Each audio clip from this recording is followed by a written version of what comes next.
Today on Clear Your Clutter Inside and Out, we're talking about tools to declutter your life.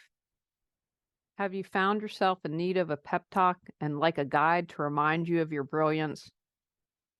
Are you looking for a cheat sheet of ways to declutter your life? Would you like to know tools I use to keep my life clutter-free as much as possible? Learn about ways to keep focusing on living your best decluttered life as I wrap up my podcast, Clear Your Clutter Inside and Out. Does your clutter own you? On Clear Your Clutter Inside and Out, we'll teach you how to become aware of your clutter, along with action steps to declutter and create the life you desire. Come on, let's get started. Hey everyone, I've got my Salt Water Heals Everything t-shirt on and feeling a little mixed emotion as I record this. This is it. I thought December 2021, I was going to be done with the podcast. I had extra episodes when I did Patreon. I started this podcast in September of 2013. So I'm going to end it with 10 years. And according to Libsyn, this is episode number 542. So that's a lot of episodes for you to listen to. If you've been a long-time listener, you know I'm a fan of layers. And so I'm going to encourage you to revisit episodes. You might hear something the second time around. This podcast was a labor of love for me. It was a way for me to give something back free. It's also available on YouTube, and it's been wonderful. And it's time to move on. A decade's a long time. Y'all have been through me a lot. My worst years, my mom dying, moving back to my hometown. It was after I married, right? Yes, after I'd married. I think I'd started the podcast after I'd gotten married. So anyway, it's a lot in the decade. I've been saying for a while that I want to start painting again. I have all my mom's paints, and I need to write a personal book, and I'm finishing up, hopefully at the end of this year, a book on end of life planning and organizing, and another journal prompt on end of life because I think it's such an important subject. But I really want to write these personal books, and the podcast takes up a lot of time. I'm happy to do an energy, but it's time to figure out what is going to happen next. I've only done this once before. I dedicated the show on how to have a good death to my mom and her friends who helped me while she was dying. And so today, with the last episode, number 542, I'm going to do some dedications. First off, those currently in spiritual form who were a wonderful influence to me and I love dearly. Obviously, my mom, Jen, who I know is still around in the form of butterflies, my cats, Joey and Athena, and my grandmother, Seibert. In a case of everything works out for a reason, I'm living in my grandmother's house. This wasn't what I knew as a child, but when she downsized after my grandfather died, I'm in her house. So that's kind of cool.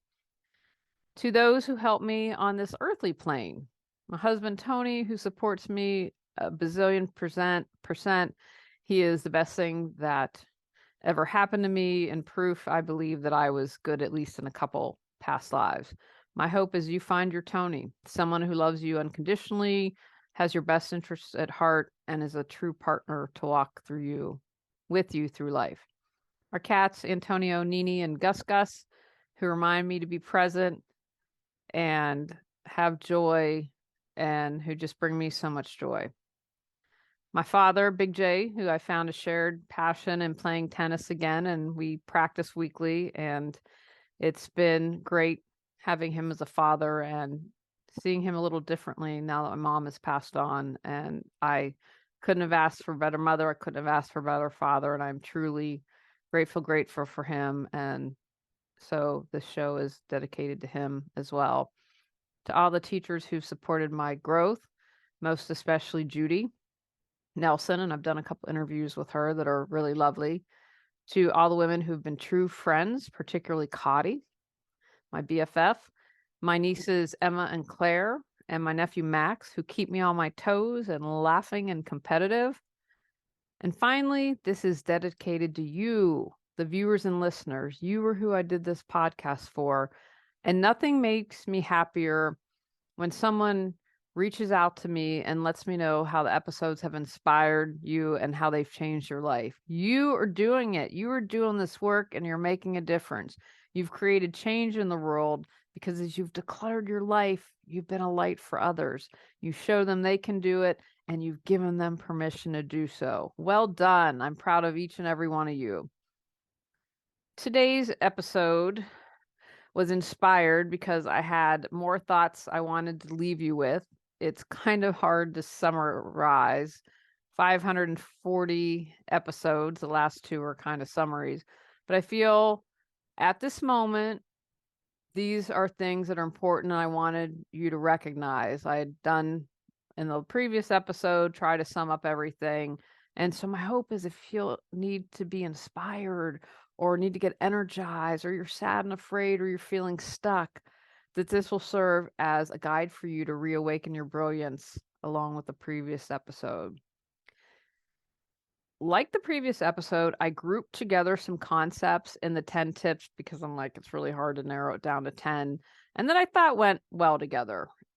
As with the last episode, each of these topics has a complete podcast episode on it. So if you listen to something, you're like, go find the episode on it and I'll go into more details and of course with take actions for you because awareness plus action equals change. I hope that that's something that you keep with you. So first tip, create good boundaries. Boundaries allow you to respect yourself and have a good concept of who you are. Give yourself permission to set boundaries and don't apologize when you do. Pay attention to those who don't honor your boundaries because they're trying to push past that and they're giving you a message when they do that. And follow through with your boundaries and set them. And if you feel some guilt or sadness or confusion after the fact, that's a-okay. Embrace those emotions, but continue to set boundaries. Pay attention to when you're being gaslit. I had a neighbor who trespassed through our yard. They had some construction going on, and it's like, you just can't go through our yard, just go through the other way. And he tried to mansplain to me and gaslight me, and I was like, dude, it's not happening.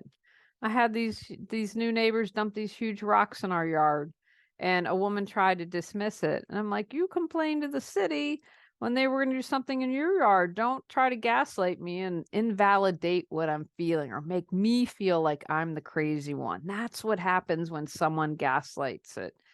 You wouldn't tolerate it, and I shouldn't have to either. See, sometimes when people try to gaslight you, it's something they wouldn't tolerate, but they're more than happy to allow you to do that.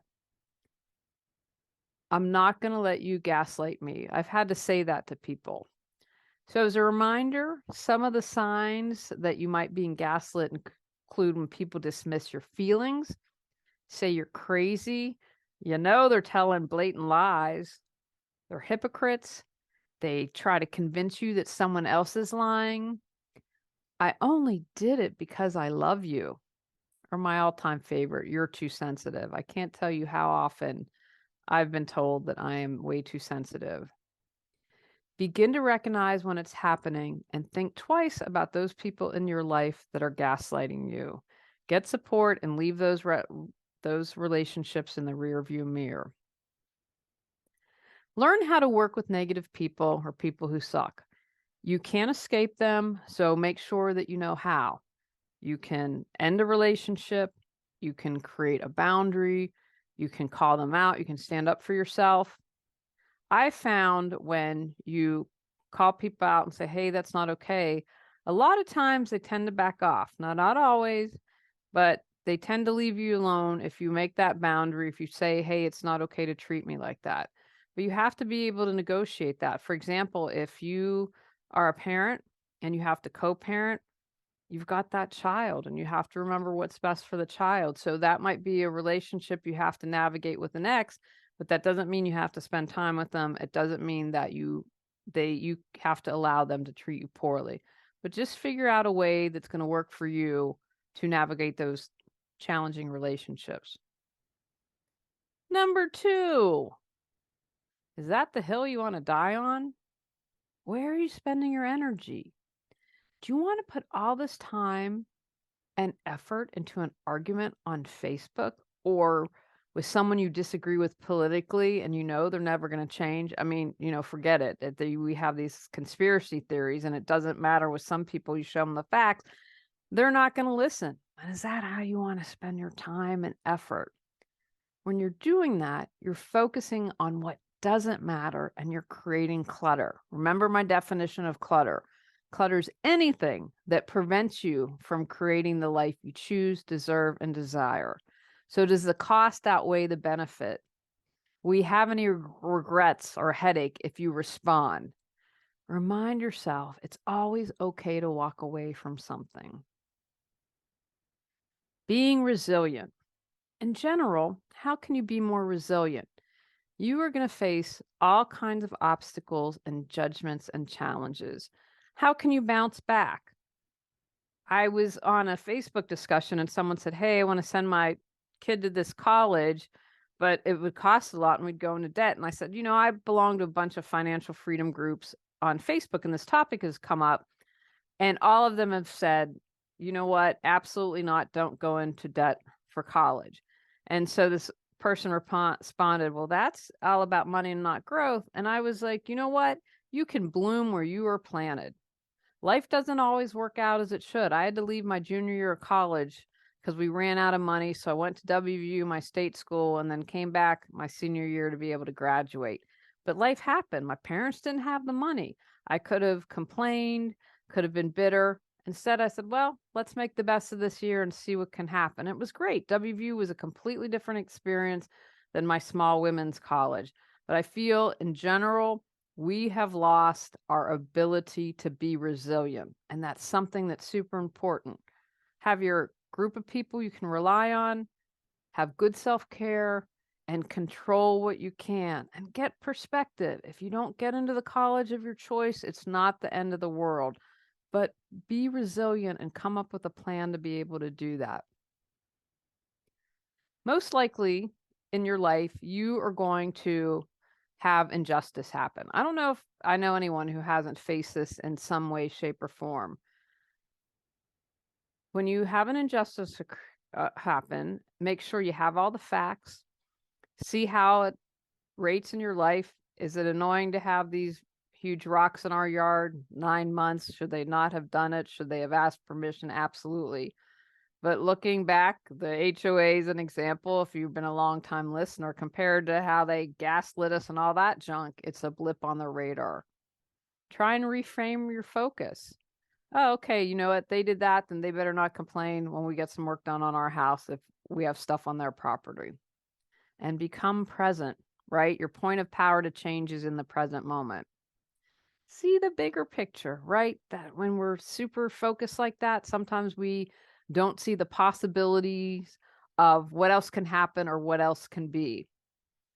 Figure out what you need to do to get closure and gain your peace of mind back and figure out a way to move forward. Number 3, judge less. When you judge another, you're judging yourself. If you were completely judgment-free about yourself, you wouldn't feel the need to judge others. Not fun when we're judged, so try to put yourself in the other person's shoes. Be compassionate. Try to see life as gray rather than black or white. I used to be very black and white in my thinking, and as I've gotten older, life isn't always black and white. It tends to be gray. When you do that, you understand that everything isn't so cut and dried and that maybe they need compassion instead of judgment. If you find yourself judging, and hey, we're all going to do it, turn it around to see what you need to do, where you can improve in your life or where you can be a better person. Remember, we're always going to try to bring it back to us. Whenever stuff like this comes up, I always try. Do I succeed? No, I try to figure out what within me needs to be healed. Learn to be flexible and go with the flow. Practice the art of allowing and releasing the need to control it all. I like to use the analogy of a straw. If I'm having my smoothie, and I've been doing keto, guys, I haven't had fruit, and I'm hopeful that I can get a smoothie this summer. But if I try to hold on really tight to the straw, nothing's going to get through. But when I release that straw and when I don't hold on super tight, then that yummy smoothie can flow to me and be yummy in my mouth. Where are you not allowing? Maybe you need to rest and you don't give your body a break and you shouldn't exercise 6 days a week. Maybe you need to do 5 or 4 this week. Consider practicing a physical art of allowing, like Tai Chi. I like to float in the ocean. Accept things as they are and believe that the best outcome is happening. Maybe you call it divine timing. Find your gratitude for whatever is when you allow life to unfold. If you're wanting to control, some need isn't being met. Dig deeper to figure out what that is. I'm going to encourage you to rest and relax more. Give your mind, body, spirit a break. It helps reduce stress, helps your immune system. It allows you to find solutions and be more creative and more productive. And that's when you have the breakthroughs. I've talked a lot about when I started my business in 2009. And until I met my husband, I could think about my business 24/7. That wasn't really good for me. I have learned, I take naps often in the afternoon. I have to admit I do still have some insomnia, but if I need to rest, I allow myself to do that. Ask yourself, what do you need a break from? Journaling, playing, nature, solitude, breath, a nap, dance, snuggie with the cats. I just have to do an aside here. Someone complained on a review that I said snuggie with the cats. I obviously said a snuggie with the cats more than once, and they got all bent out of shape. Meditate. Look at all areas in your life where you need to rest and relax more. Feel stuck, but have no clue what you need to do to move forward? Would you like to feel energized and excited every day? Are you ready to create the life you desire? Julie Coraccio supports you in finding the answers within and then taking action to make changes happen. Visit reawakenyourbrilliance.com to learn how Julie can support you with life coaching. Number 4, who is stealing your joy? Really pay attention to this. It can be subtle, but these people can be huge drains. I made excuses for people for a long time when they absolutely sucked. I no longer do that. And I've also decided that if people are miserable, okay, that's your path. That's what you're choosing. You're making a choice with that. It doesn't mean that I have to tolerate it. I just say no longer. You can wish them the best, but don't let those people suck your joy out of life. People used to tell me all the time that I was too sensitive and that I was wrong. It is a gift if you are sensitive. If you get overwhelmed easily, maybe you struggle to let go of negative thoughts, you feel hurt easily, you feel awkward in social situations and big groups. I am personally not a fan of crowds and lights, and negative news really affects you, then you may be sensitive. Learn how to make being sensitive work for you. Recognize and honor your emotions. Let people know if you're overstimulated or overwhelmed. Have a plan to manage your stress and be compassionate to yourself. Look at the gifts that being sensitive can give you. You pick up on how others feel. You can usually read people well. You notice colors and sounds and textures more fully. You tend to have greater empathy, more open-hearted and connective, and sensitive people tend to be more creative. What are your gifts? Embrace good enough. Really, really learn how to embrace this. Where do you accept not being good enough? And maybe you have a little bit of perfectionism or unrealistic standards. When I was I was doing something with the podcast recently, and I was like, you know what? It's good enough. And I remember several years ago, I used to edit out every time I say or I would be like, oh, I don't know if I phrased that right. And do I need to reshoot it? I no longer do that. My podcast is awesome. And if there's a little or you know what? You're going to live. You're still going to get the essence of it. So I wouldn't spend hours. Like it would take me 2 hours to edit a 20-minute episode. So that was one way that I embraced being good enough. So figure out where you don't feel like you're good enough. Here's ways to embrace that.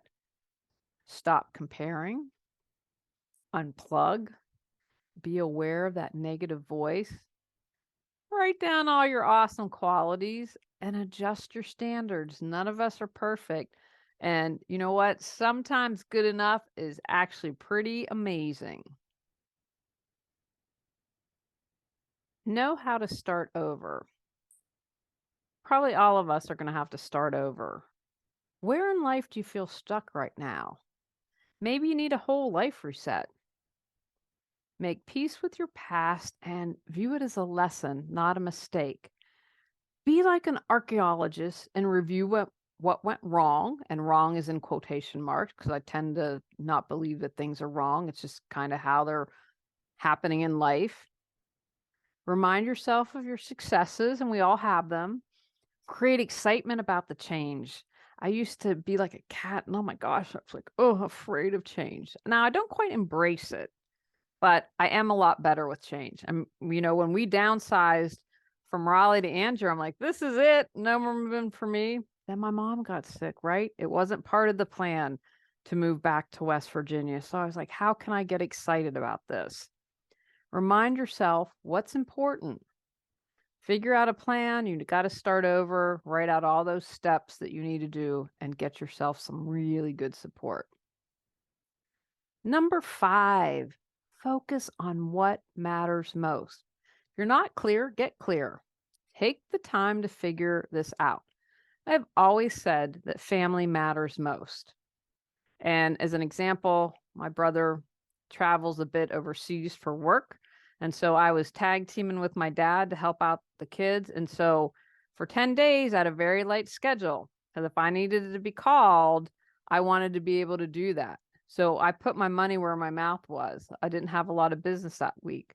Yeah, it would have been nice, yes and no. But I said, hey, this is what matters most to me.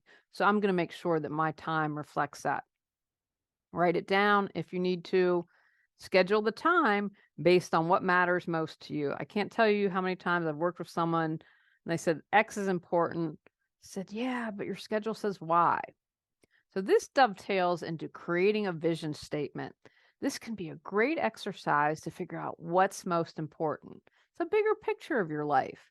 Who do you want to be when you grow up? Is there something you'd like to be an expert in and known for? What is it you want to accomplish? What do you need to do so you wake up excited and happy each day? Your vision can help you. It serves as a framework for you to create your goals, the life you desire. Encourage you to write something down and put it where you can see it, a daily roadmap reminder. Dream big, get detailed, and hold yourself accountable. Regularly check in with your statement because life happens and there's a good chance it'll need to be tweaked or changed completely. Staying the course. How do you stay the course? You've got these goals, you've got these dreams. How well do you believe in yourself? How is it showing up in your life? You're like, oh man, I just want to quit. How are you doubting yourself? What do you need to do to release your doubt and fears and keep going? Set goals that you can achieve. Have milestones. Those are going to help you stay the course. How will you handle challenges? How can you reward yourself? What support do you need? I like to, besides writing, having goals and breaking them down, I'm a huge fan of visualizing. This is what I want to create. I talked a moment ago about a vision statement. A vision board, I'm very visual, is another way that's a great reminder. It's something you can create, it's fun, and then you put it where you can see it. So bam, in a glance. Okay, this is why I need to stay the course. Learn to be able to receive. Can you receive a compliment? How about a gift? How about help? Know that you deserve to receive. Be clear about what you desire and ask yourself, what kind of giver are you? Do you give openly and with love, or with an expectation of something in return? Resist the urge to deny a gift. You can practice thanking someone. You can share your gratitude. You can work on opening your heart. One of the best things is I was always a giver, giver, giver. And my husband's the same way. And we met and we have both supported each other and learning how to receive more. And I have to tell you, receiving's pretty nice. I was a giver for so much of my life and then found this wonderful man, and receiving helps me. And when I do that, I allow others to receive and show them, hey, it's okay. It's about give and take. We don't always have to be the givers. Number 6, hope.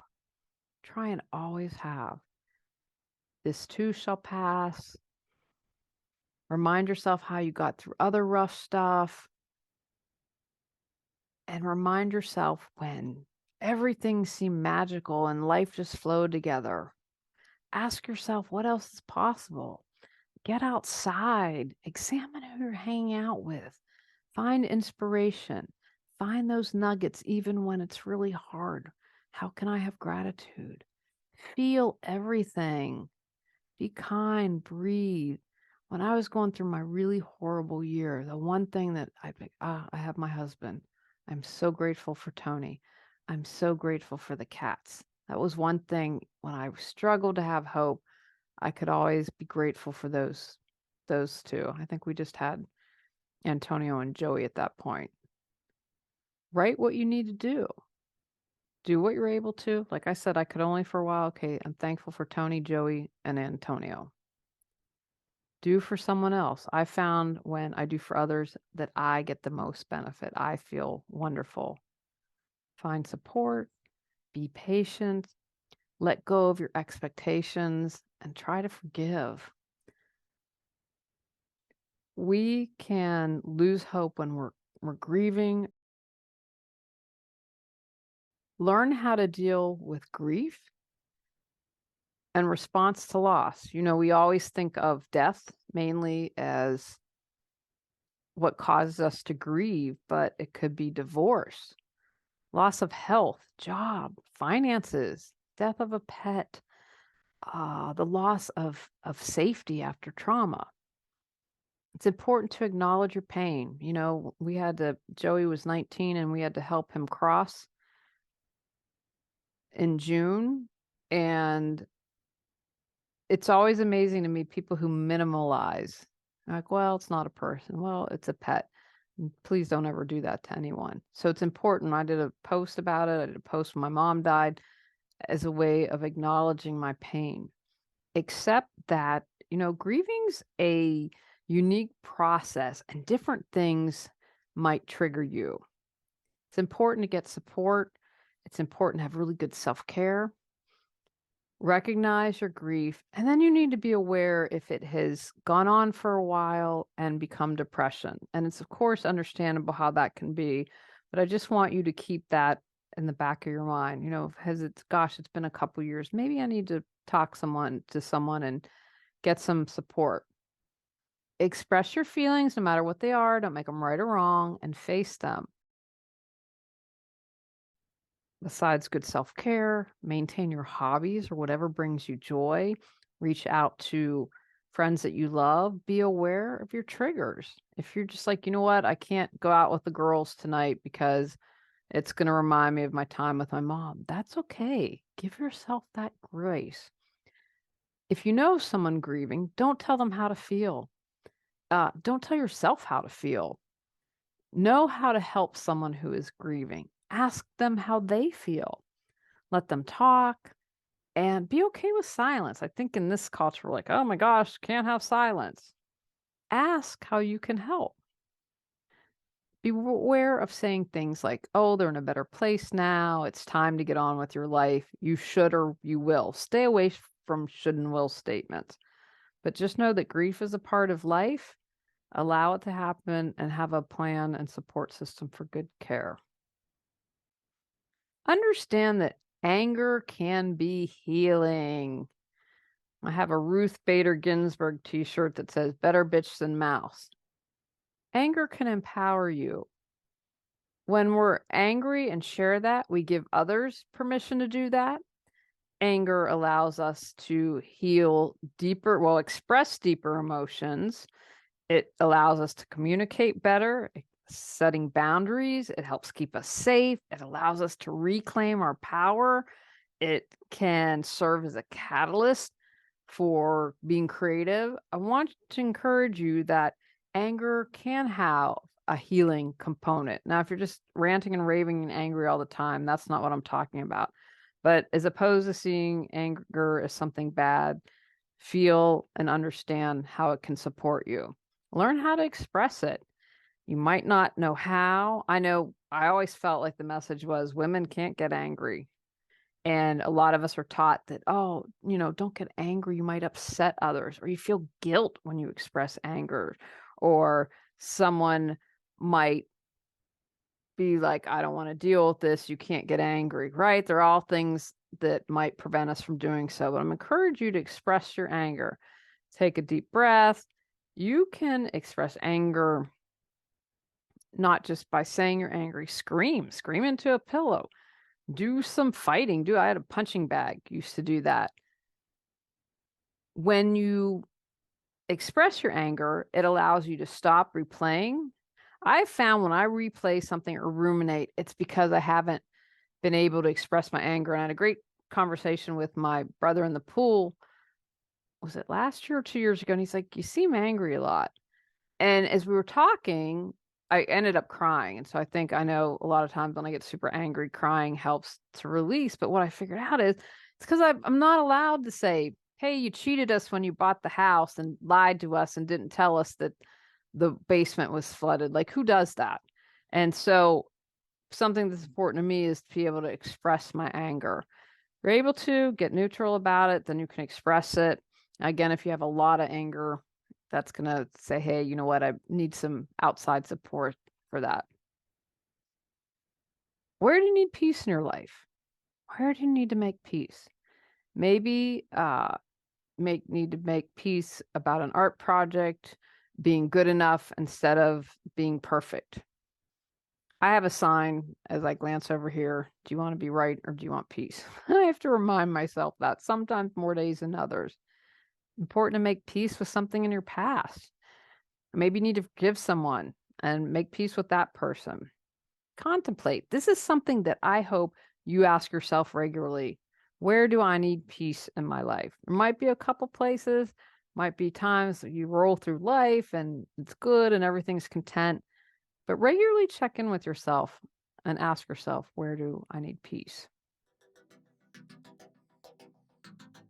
Our affirmations for decluttering support you in releasing clutter at a deeper level. The meditation begins with focused statements on releasing clutter, followed by powerful positive affirmations for healing, and end with completion statements. The affirmation concludes with a reaffirming meditation exercise to fill where clutter was released. 9 clearing clutter affirmations to choose from. Go to reawakenyourbrilliance.com to learn more. Number 7, I hope you always to continue to grow into who you're meant to be. If you're not moving forward, you're dying a little bit each day. So live well every day. Where are you stagnant in your life? Here are some signs that you're growing. You question your beliefs. You don't see yourself as a victim. You're working to resolve your hurt and pain.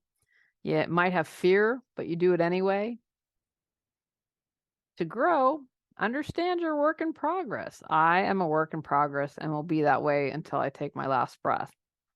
Adjust your habits. Play. Don't forget to play. So many times we don't have fun as we get older. Do some self-examination and work on your crap, to put it bluntly. Life is not going to change if you don't work on your stuff. I was talking with someone the other day, and it's so interesting to me that I've met people and they're the same as they were 30 years ago. And that to me is not a compliment. That means they haven't grown and they've stayed stagnant, have the same views they did 30 years ago. That's not healthy to me. You're not moving forward. You're not growing into who you're meant to be when you're like that. You're staying stagnant. So always grow. Take time to examine your wounds. I believe it boils down to love and hate, and everything extends from that. Or as I would like to say, probably better than hate, as I often say, feeling not good enough, not worthy enough, or loved. I think whatever the thing is that's going on, we can distill it down to that. So that's how I'd sum it up. Maybe you feel disapproval, invalidated, rejected, misunderstood, not listened to, invisible, inadequate, defective, insulted, discounted, like a failure or a loser, undeserving, guilt or shame, or like you're a bad person. Those are all coming from wounds. Why are you afraid? As I mentioned a moment ago, you have to do the work. Don't allow yourself to remain powerless. When we don't examine our wounds, they keep us powerless. You do that by naming and claiming your wounds. You can flip your thinking of how your wounds have helped you, made you who you are, made you a better person. You know what it's like to have someone who's cruel to you, so you're never going to be cruel to someone else. Remember to own what is yours. What others do and say is about them. How you respond is about you. Express what you need to, release those wounds, and move forward. Ask yourself, what mask are you wearing? Where do you have one? And here are some ways you might be wearing a mask. You don't express your feelings. You're resentful. You show off. You're manipulative. Maybe you judge a lot. Maybe you remain in your comfort zone and you wear that mask because you don't want anyone to see the real you. Now, you may be doing this because you seek approval as a way to shore up your self-esteem, fear of rejection. People won't like the real me. So how you remove that mask? You release grudges. You learn from your mistakes, end quote, because I don't believe that mistakes, when life happens, unless you do them over and over and over again willfully. Don't see others as needing their approval. Don't be a people pleaser. Don't go with the crowd, and learn how to open your mind. Number 8, where have you lost your humanity? Where did you dehumanize people? I don't think it's okay to have kids in cages at the border. And if you believe that, perhaps you need to examine if you've lost your humanity. I'm going to encourage you to do some self-reflection. A wealthy church that doesn't open its door to flood victims, people who took out the PPP loans and don't need it and are wealthy. In my view, those are 3 examples of where people have lost their humanity. Be aware of what language you use to dehumanize people. Thug, animal, the C and P words. Why do you do that? Probably a way to feel empowered. And then I want you to flip it around. Where have you felt dehumanized?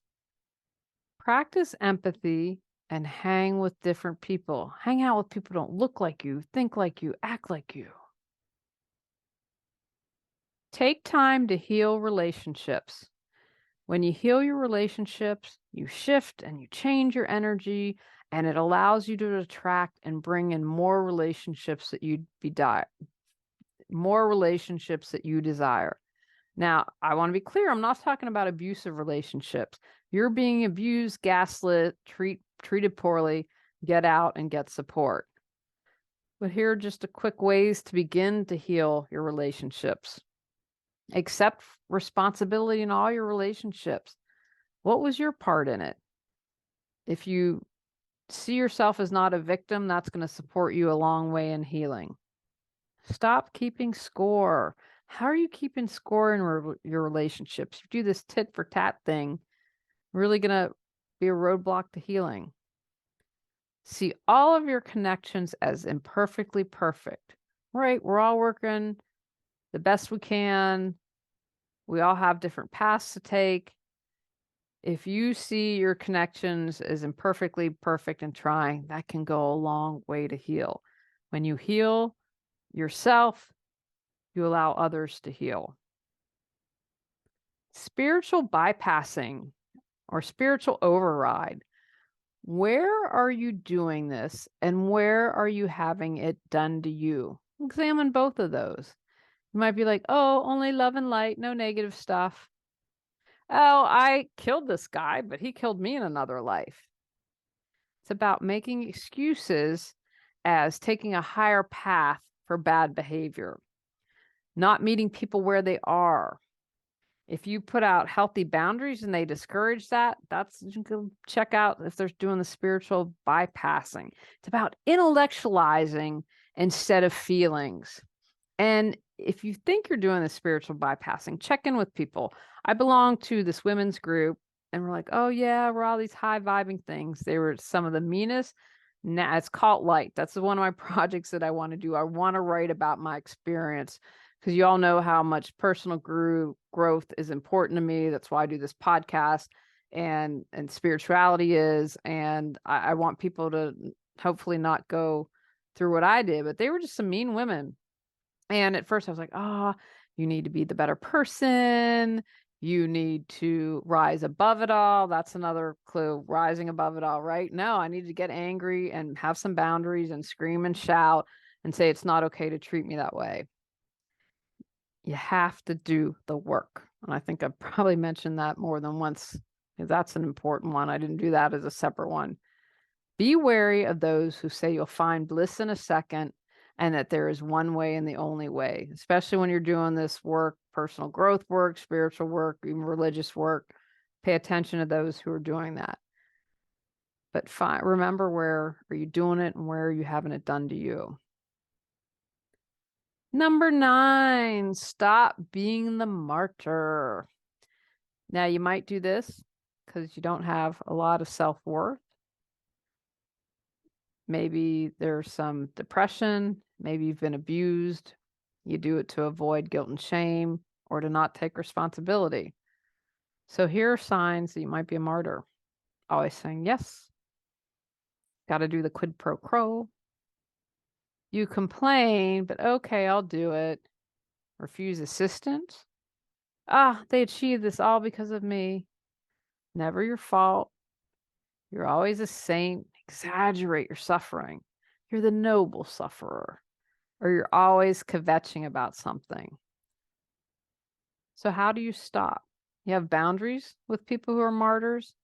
You can acknowledge their work they've done, but you don't get sucked into a pity party. You call them out on something, and you can gently call out people on something. And you stop being a martyr by increasing your self-esteem, creating a new role, taking responsibility, owning your life, and doing self-growth work. And if you're here listening to it, you started that. Revenge. And I believe in the previous episode, I talked about victim. That's another really important thing. So make sure you review that.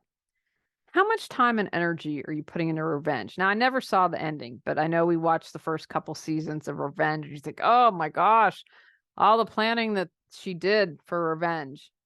We had someone, so we were harassed with the solar thing. And because I caught out these neighbors who were such huge hypocrites. I kid you not. 12:21 a.m. in the morning, our cameras caught it.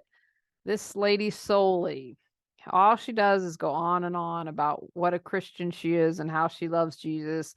And I mean, those signs in the yard and just like talk about a martyr. 12:21 a.m. on Christmas, which is a holy day. That's because that's all you talk about, what a great Christian you are. And I'm not slamming her because she's a Christian. This is who she says who she is, and these are her actions.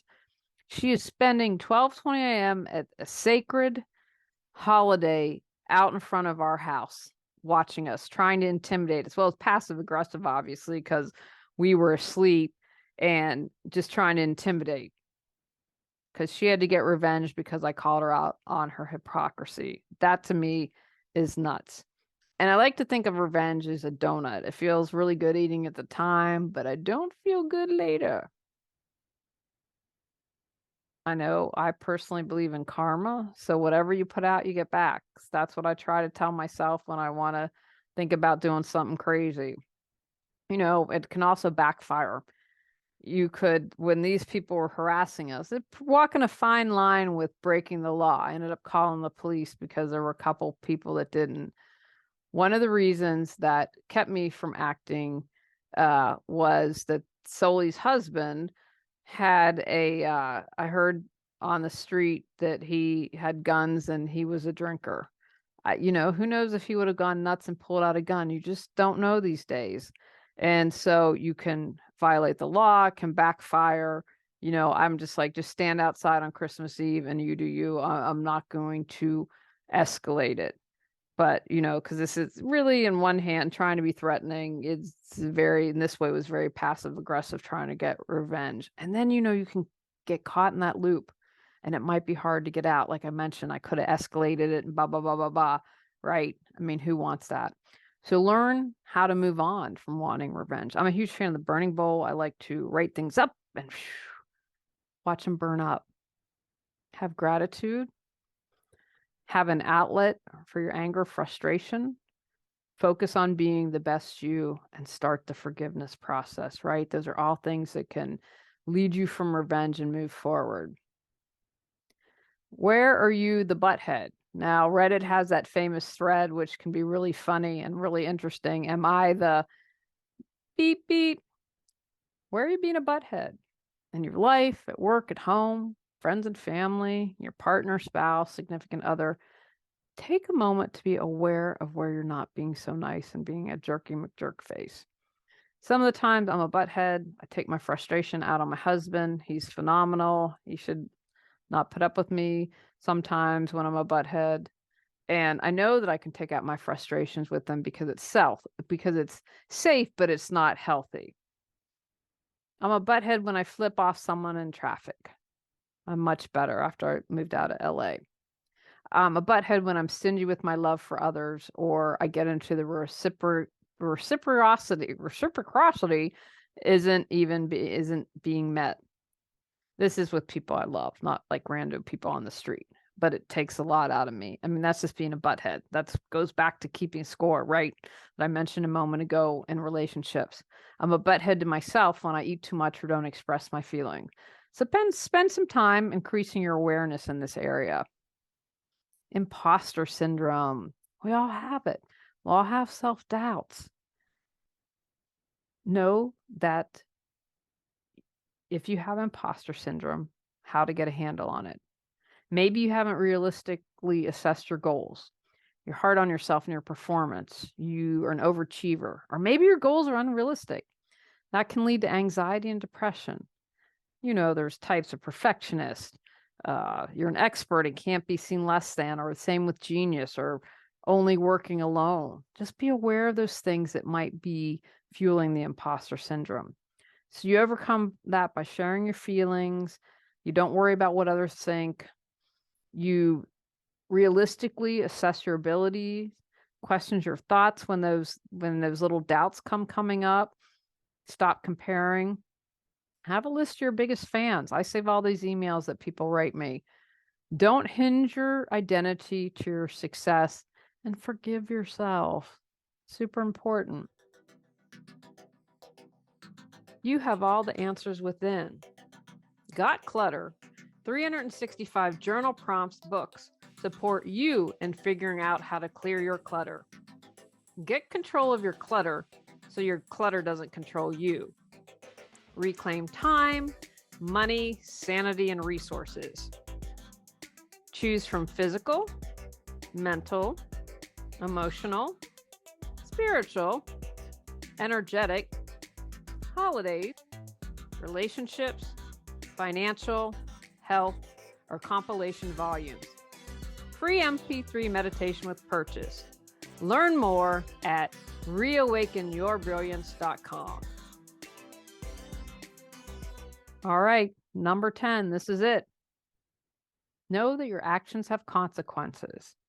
Not just our thoughts that create our reality, it's our decisions, habits, beliefs, values, emotions. It's our psychology, our behavior, our actions. How you react to events, people, and circumstances in your life is determining how you feel on a daily basis. It's creating a chain of effects that are constantly transforming your destiny every single day. I believe we have free choice. I believe we said, hey, I'm going to do this, but then the future is written in pencil. We have the opportunity to change that. So you can make a different choice. You can choose to unlearn what you've learned and learn what it will take to trigger the causes that will create the effects of the desires that you'd like to experience in life. Here are some questions you can ask yourself. How are my thoughts causing, creating, and maintaining my current reality? How can I begin interpreting my world differently? How can I change my patterns of thinking? How can I model other people's successful behaviors, habits, decisions, thoughts, and actions? Know how to begin and end something. Some clues that you might need to begin or end. You say you can do something someday. Obviously, someday is never going to come. You create multiple conditions. I can't do X until Z happens. Feeling stuck's a big clue. Maybe something big happens. There's a fire or disaster. What was important no longer is. You quit your job, or you've moved on mentally, emotionally, moved to a different state. You feel uninspired. Or big life change I mentioned, like marriage, divorce, a new job, you graduated. Maybe you need a change. Maybe you're just ready to embrace the present moment, or you feel a sense of urgency or hope. To begin, feel your fear and do it anyway. Be realistic. Maybe you want a new job, but that's not going to happen tomorrow. What's the roadmap that we can do to create that? Understand what's holding you back from beginning again. Do at your own pace. Acknowledge small wins and remind yourself of the benefits. Here are some ways that you might need to begin anew. Here are some signals that you might need to end something. You don't trust, feeling stuck, you're not having fun or inspired. You don't want to spend your time that way. You're bored, it feels rote, you're tense, tired, or jealous. You need to end something, forgive yourself, and forgive others, right? That's going to help you end things nicely and move forward. Accept that it's time to move on. That doesn't mean anything's right or wrong. It's just time. Don't apologize. Never have to apologize for how you feel. Take the time to reflect what you've learned and get excited to try something new. Be accountable. It's important to be accountable because it gives you a clear purpose in life. You're going to do what you said you'd do. It helps you demonstrate progress, achieve your goals. You honor yourself when you do that. It allows you to move forward and not stay stuck. It helps you develop and build a reputation and reduce blame, conflict, and frustration.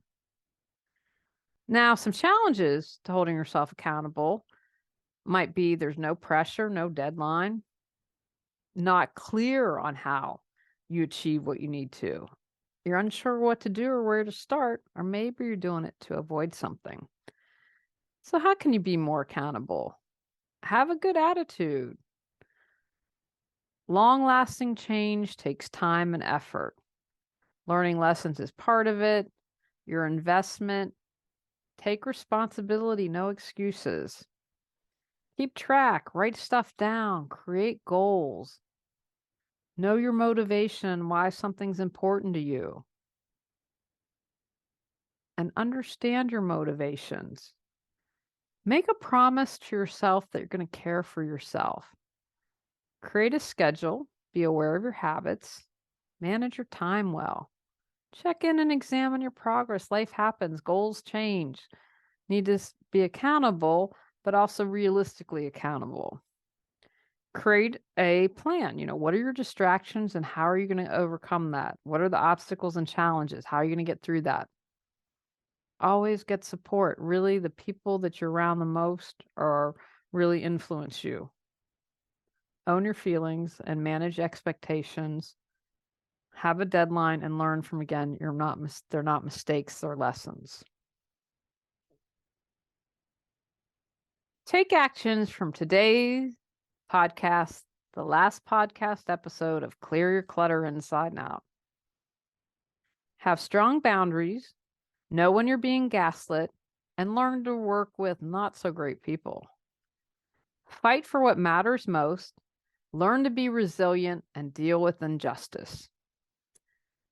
Judge yourself and others less, embrace the art of allowing, and make time for resting and relaxing.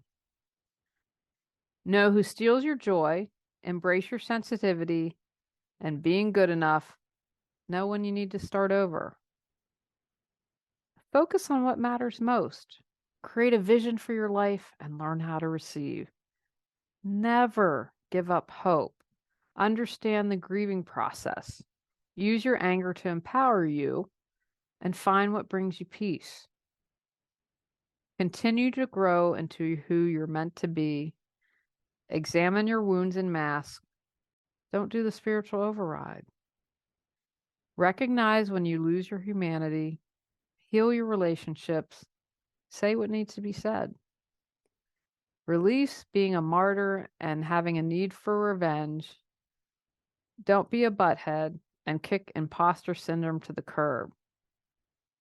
Know your actions have consequences. Understand how to begin and end things and be accountable to yourself and others. And the last two that are worth repeating as I leave you: love. Love some more. Choose love every time you can. And when you believe you've nothing left to give, love. You are good enough, worthy enough, and loved no matter what. Let me repeat this truth. You are good enough, worthy enough, and loved no matter what.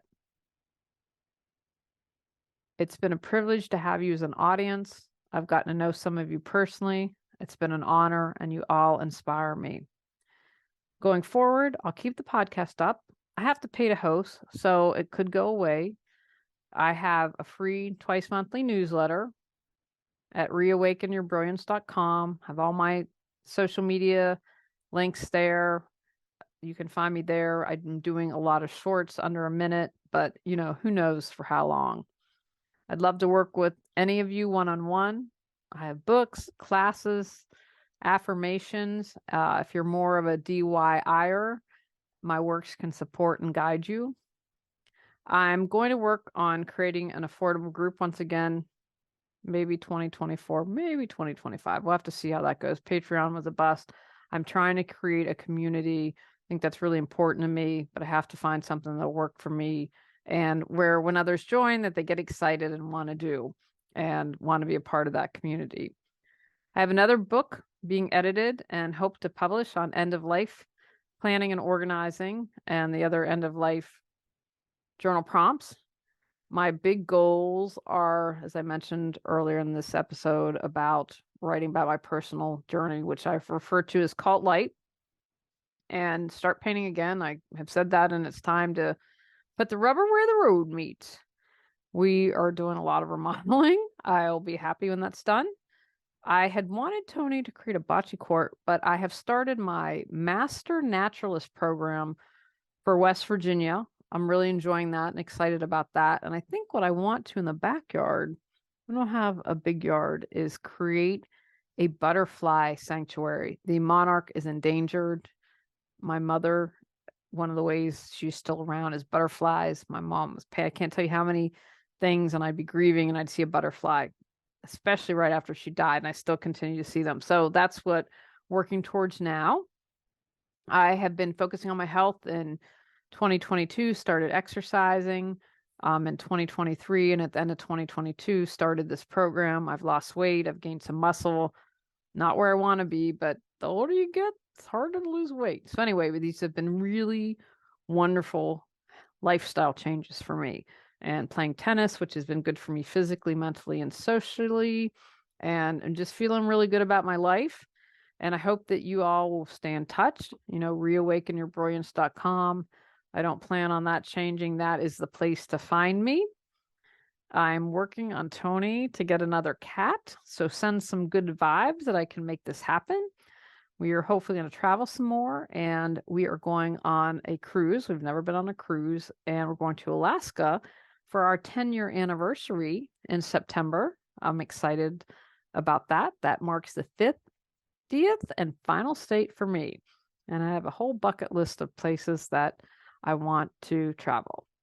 Don't be strangers. Reach out to me. Come and be part of the community that I create, and just check in with me and let me know how you're doing. Go out, clear your clutter to create the life you choose, deserve, and desire. Clearing your clutter allows you to share your gifts with the world. Get your free self-assessment to discover your clutter priority at reawakenyourbrilliance.com. If you've enjoyed Clear Your Clutter Inside and Out, please rate, review, and share us.